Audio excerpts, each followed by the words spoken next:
I'd like to give all praise, honor, and glory to Yahweh, Ba'ashem Yahushai, peace and safety to the hopefully elect, all the sincere Akim scattered throughout the four corners, pushing his word in sincerity and in truth. For those who don't know, Yahweh is the name of the Heavenly Father, who the world ignorantly calls God. And Yahushai is the name of the only begotten Son, who the world ignorantly calls Jesus Christ. And in this edition of Drop the Mic, I'm going to go into the book of Revelation, chapter 18, dealing with the worship of money and how you people worship this money, man.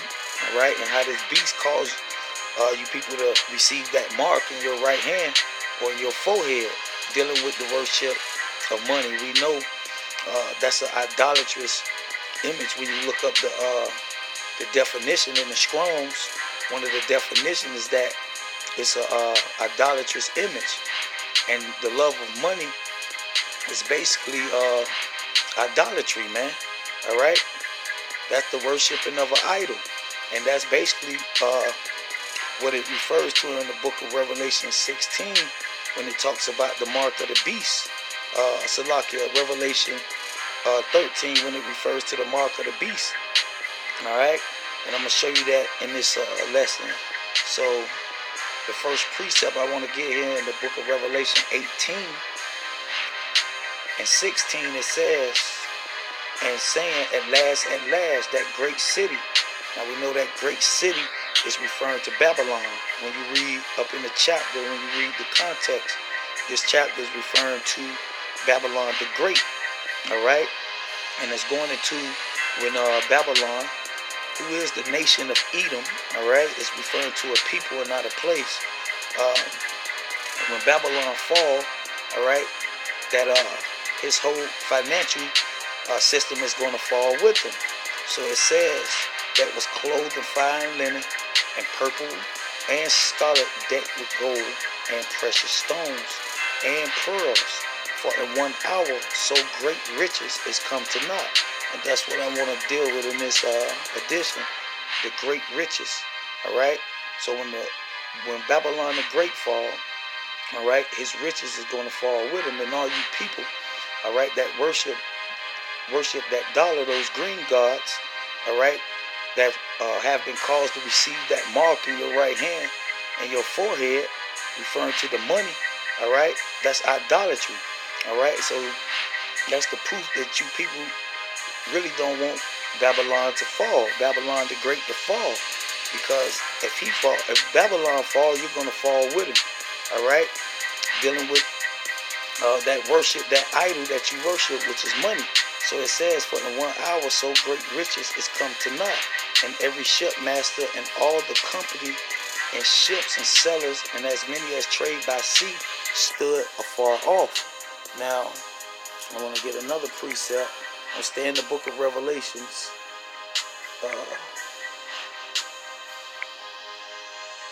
Let's see here. I'll stay in the book of Revelations. Salakia. Chapter 13 and verse 15. Better yet, verse 16. Salah. So it says, and he causeth, and the he is referring to the great city. All right, it's referring to Babylon. That's the he. Causeth all, both small and great, rich and poor, free and bond, to receive a mark in their right hand or in their forehead, and that no man might buy or sell save he had the mark. Now, what that's referring to, that mark is referring to money. All right, and basically the Bible is written in dark sayings and proverbs and parables. And that's what you're looking at your screen, a dark saying. All right, that mark is referring to money, and how he causes all to receive that mark is through deception and confusion.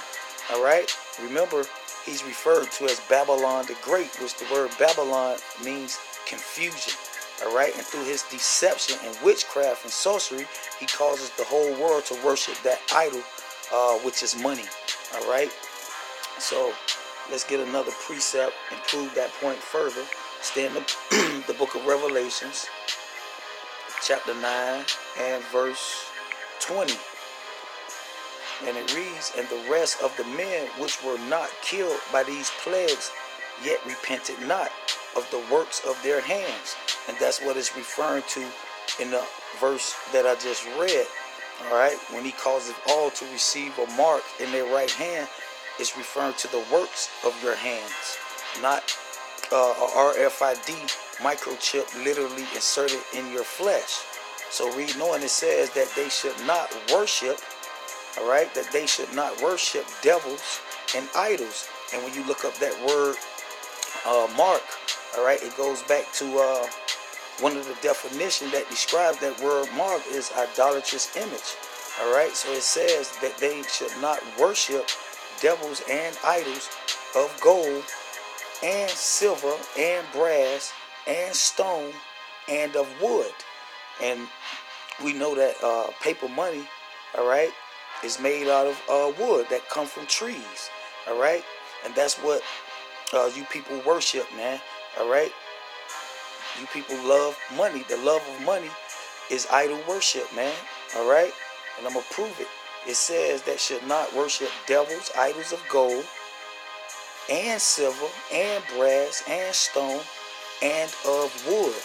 So for you to worship that green god, to worship the mark of the beast, uh, to worship this money, is you worshiping wood, because money comes from paper, all right, which comes from wood, which comes from trees, man, all right. So that's basically idol worship, man, which neither can see nor hear nor walk, all right. So let's get the judgment.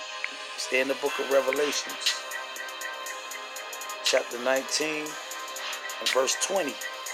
This is the judgment for those who worship that karagma, that mark, all right, those green gods. It says, and the beast was taken, and with him the false prophet that wrought miracles before him, with which he deceived them that received the mark. All right, so going back to Revelation chapter 12, let's get it. Revelation chapter 12 and verse 9, it says, and the great dragon, that great city, referring to Babylon, was cast out, that old serpent called the devil and Satan, which deceiveth the whole world. All right, so you're part of that world that have been deceived into worshiping and to receiving that mark of the beast, which is money, all right, that you people love so much. All right, remember, in 1 hour, all right, that great city is going to fall and all his riches are going to come to naught. All right, so that means all you people that love and worship money, your existence is going to come to naught. All right, so it says that deceive the whole world, and that's the world that everybody outside of the elect is a part of.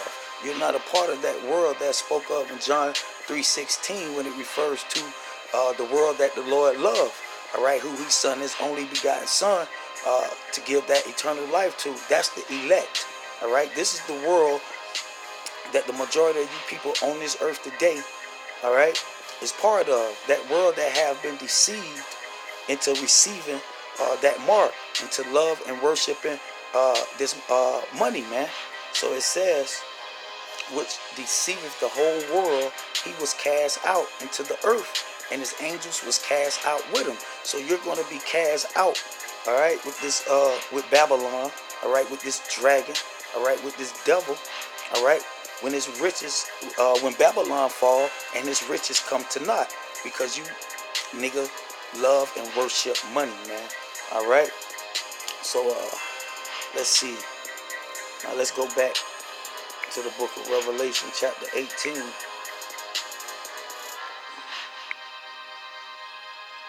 And verse 17. And it says, for in 1 hour, all right, in 1 hour, so great riches is come to naught. All right, so when Babylon fall, all right, his, like I said, his money, his mark is going to fall with him.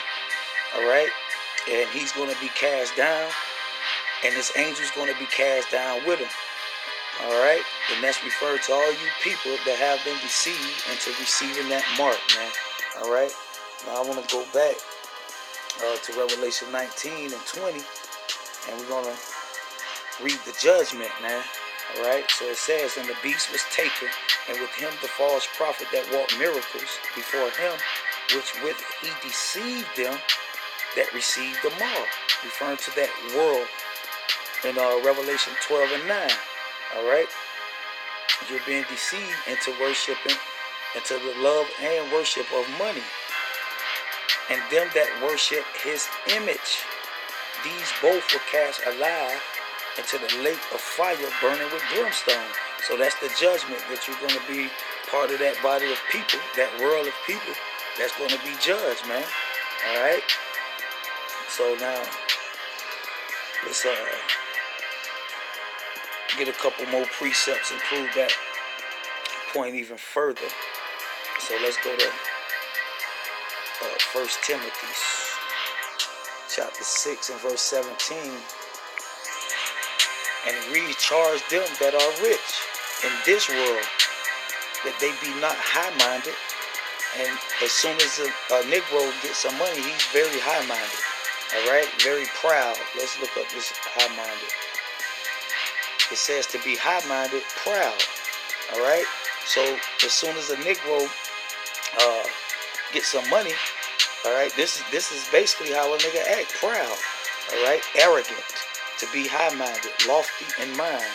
So the scripture reads, charge them that are rich in this world, that they be not high-minded, proud, or arrogant, nor trust in uncertain riches. And that's what we was reading in Revelation 18:17 about his riches coming to naught. All right?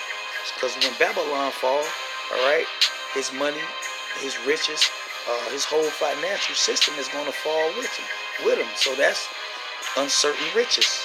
But in the living power, who giveth us, and the us is referring to those that believe that world in John 3:16. Remember, you people that love and worship money, you're not part of that world. The world that you're a part of is the world that I read about in Revelation 12, that world that have been deceived, all right, into receiving that mark, the love and the worship of this dollar, man. So it says, but in the living power, who giveth us richly all things to enjoy. All right, so let's get another precept in the book of Psalms. Psalms chapter 52. Psalms chapter 52 and verse 7. And it reads, lo, this is the man that made not the power his strength, those that trust in what? Those uncertain riches. All right? But trusted in the abundance of his riches.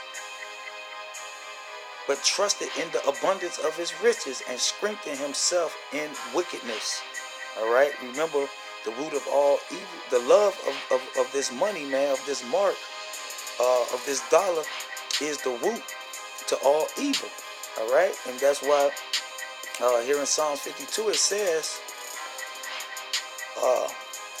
but trusted in the abundance of his riches, which is money, and strengthened himself in wickedness. All right, so now let's get another precept. Stay in the book of Psalms. Let's go to the book of Proverbs, chapter 11. Proverbs chapter 11. And verse 28. And it says, he that trusteth in his riches shall fall. All right, remember, when Babylon fall, their riches is going to come to naught. And you're going to fall right along with them because you trust in that mark, man. All right, in that dollar, man. All right. But the righteous shall flourish as a branch. All right. And the righteous, like I said, is referring to the world in John 3:16. All right. The one that trusted in his riches is part of that world that has been deceived by the so-called white man. All right, so let's get this next precept in the book of Mark. The book of Mark, chapter 10 and verse 24. Mark 10:24, it says, and his disciples were astonished at his words, but Yahushua answered again and said unto them, children, how hard is it for them that trust in the riches to enter into the kingdom of the power.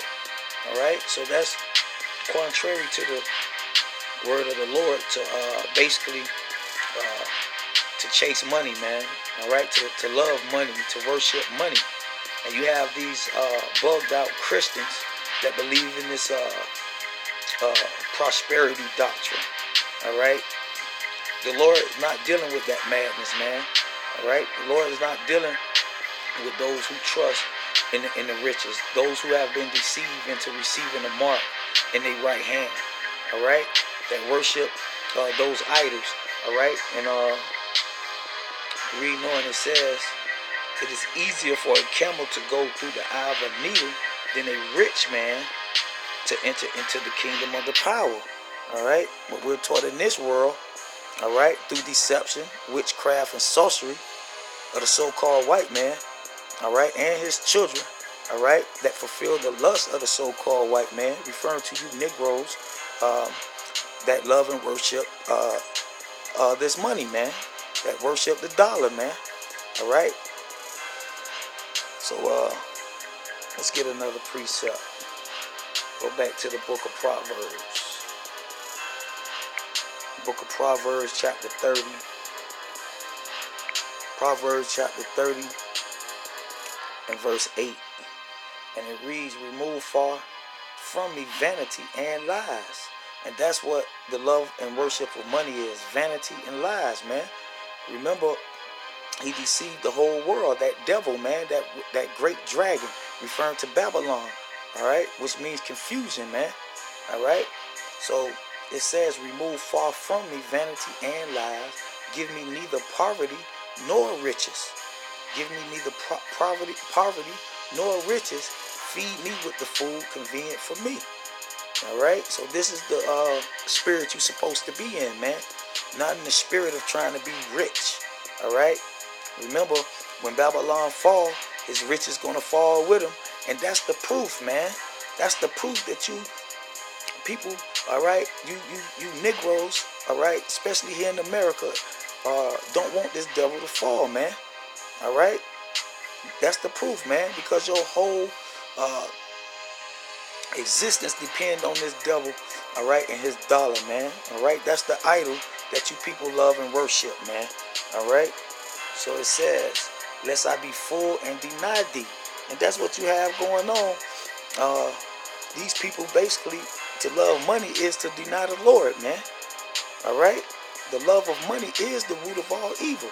All right, and that's how you deny the Lord, man, by chasing, by being deceived into receiving that mark. All right, being deceived into receiving that mark. All right, through the so-called white man deception and confusion. All right, so it says, lest I be full and deny thee and say, who is the Lord? Who is the Lord? Or lest I be poor and steal and take the name of my power in vain. So let's get another precept in the book of Luke, chapter 16.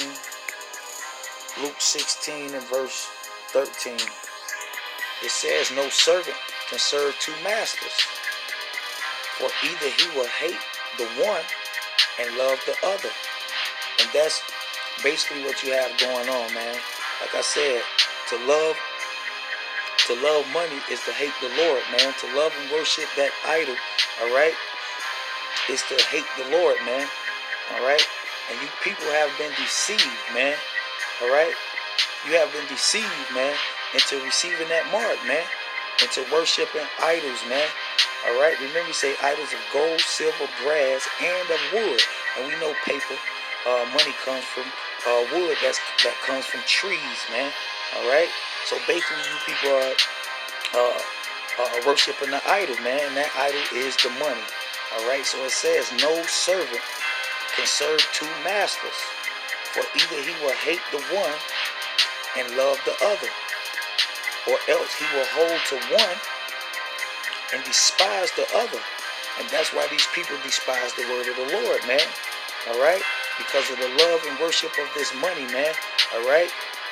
To be in that spirit is adverse against what's written in this Bible, man. All right. So it says you cannot serve God and mammon. And we know that mammon is referring to money, man. All right. That's the two masters. All right. Basically, what the Lord is saying, all right, to hate the Lord and to love money, man. All right. You can't love money and love the Lord, man. All right. You can't worship money, that idolatrous image. All right. You can't receive the mark, all right, of the beast and still love the Lord. All right. So let's get the last precept in the book of Timothy, 1 Timothy 6, and we'll start at verse.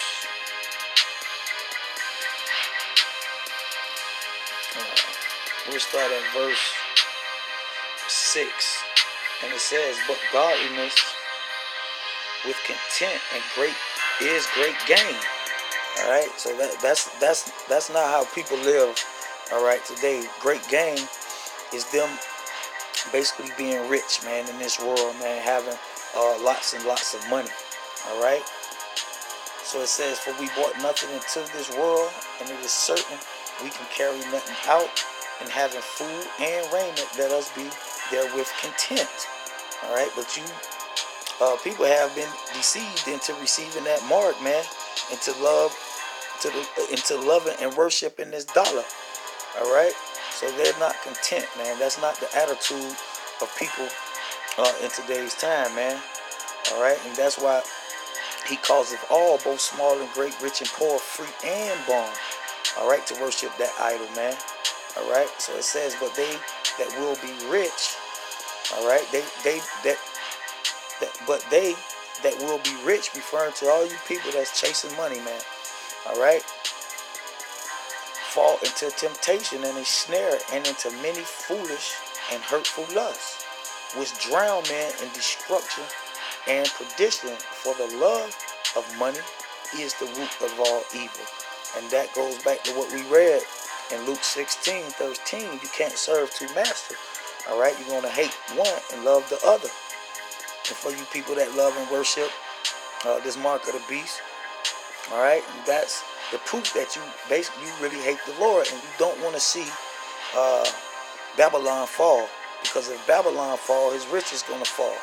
All right, and you people whole existence depends on this so-called white man, all right, which is Babylon, that great dragon, that great city, the beast. All right, that's his money, man. All right, so it says, "For the love of money is the root of all evil, which while some coveted after," and you know to covet is to lust, and you can't find me a person today. That's why I say it causes all, rich and poor, free and bond, all right, to receive that mark. All right, everybody covet, meaning to lust money. They have erred from the faith. All right, because you can't serve two masters. All right, the love and worship of money is going to make you err from the faith and pierce themselves through with many sorrows. But thou, O man of the power, flee these things and follow after righteousness, goodliness, godliness, faith, love, and patience. All right, so that's what you're supposed to chase, man. All right, righteousness, godliness, faith, love, patience, and meekness. All right, not money, man. Okay, so basically that's the point. And with that, I'm gonna say shalom.